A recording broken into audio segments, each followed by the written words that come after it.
C'est sur les hauteurs de Liège, à l'hôpital de jour du centre hospitalier spécialisé Notre-Dame-des-Anges, que se rend plusieurs fois par semaine celle que nous appellerons aujourd'hui Marie. Un jour, elle n'a pas eu le choix. Il a fallu franchir la porte d'un hôpital psychiatrique pour demander l'aide de professionnels de la santé mentale. Une démarche qui lui a demandé beaucoup de courage. On a peur que les autres ne comprennent pas. Et c'est pas évident de parler de nos soucis et notre dépendance de certaines substances. C'est surtout ça, c'est la peur d'être jugé par les autres. C'est ça qui nous bloque. Donc ici, ce sont des gens de métier qui savent nous comprendre, qui nous expliquent, qui nous rassurent. Et ça nous aide énormément. Face à la clinique, s'étend un vaste terrain, le Pré des Maclottes. Transformé en potager, il est devenu un véritable espace tampon entre l'hospitalisation et la vraie vie. C'est ainsi que se retrouvent ici les patients, les thérapeutes, mais aussi les anciens résidents. Ah oui, c'est particulier puisque c'est détaché de la clinique. On est en dehors de l'enceinte, de l'hôpital. Et du coup, les malades peuvent sortir, enfin, et venir s'aérer, mettre les mains dans la terre. Alors comment les patients vivent-ils en général leur hospitalisation ?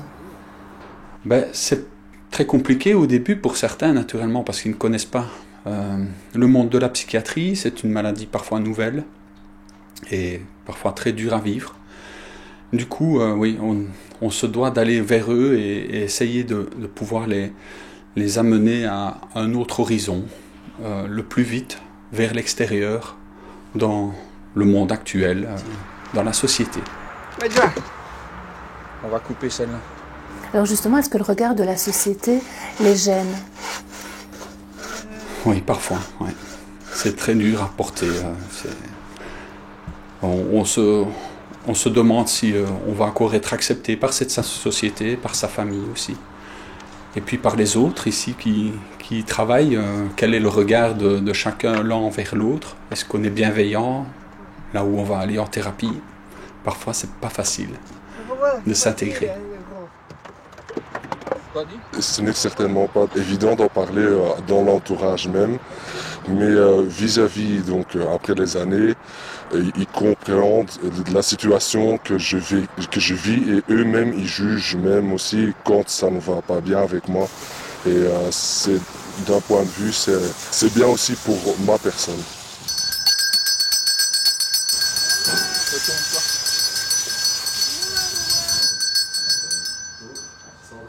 C'est souvent le dire que l'on a des patients, un mal-être et un manque de confiance, de dire voilà, je suis hospitalisé pour telle ou telle pathologie psychiatrique. Pour eux, c'est un peu être en dehors de la normalité de la société. Et c'est vrai que ce n'est pas toujours évident pour eux d'en parler, que ce soit à leur épouse, à leur enfant ou à leurs proches, etc. C'est un peu le cercle social qui en prend un coup pour eux. Et comment arrivez-vous justement à les faire s'exprimer sur le sujet ? De la honte en fait. Oui, c'est vraiment ça, c'est vraiment une honte, une gêne.